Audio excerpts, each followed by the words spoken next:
for leadership to be sustainable, it needs to have the following. Number one, the leader must be commanding. Being able to set a goal, being able to enforce discipline, being able to direct a path, a vision, and that there is a plan. Command is a level of respect. It's also a healthy amount of fear that I know that if I do this, there are consequences.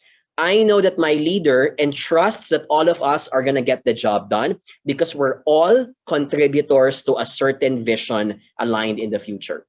First level is command. The second is equipping. This is the managerial portion of a leader. Equipping meaning providing the needs and the wants of the employee or the recruit if you happen to be a business owner, right? And that includes, are you compensating your people just at par with what the industry is offering? Are you training and upscaling them? For example, you keep on giving them so many projects and tasks, but they don't even know how to use the software because you did not even invest in a training session on how they can use that software.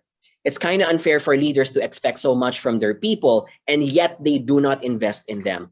This also includes, for example, being exposed to the rest of the world, to the upper management, to their other colleagues, being exposed to more learning that may not only be about their corporate life, but their personal growth.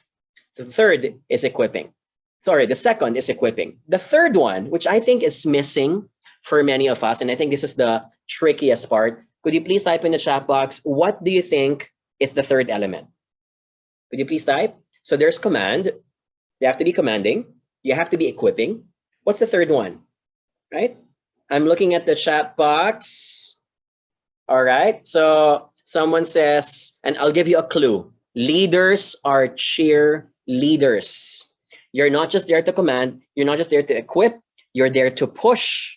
You're there to motivate. You're there to influence. You are there to take care of the emotional and mental well-being of your teams. So I think a lot of you guys captured it, right?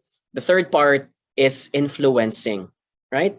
So influencing, the ability to motivate, to challenge, to convince, sometimes even if the employee or the recruit does not like you, and even if they don't like their jobs back.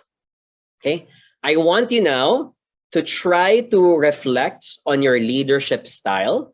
If you have been a manager for the past few years, which of the three do you think you're strongest at? Could you please type in the chat box? I would love to see that.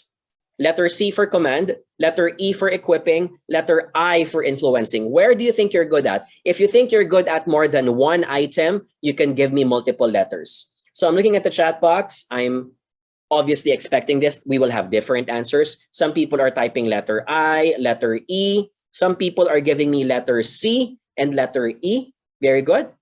If I were to answer this question as a motivational speaker, I think I'm good with letter I. However, and I'm going to flip the coin now.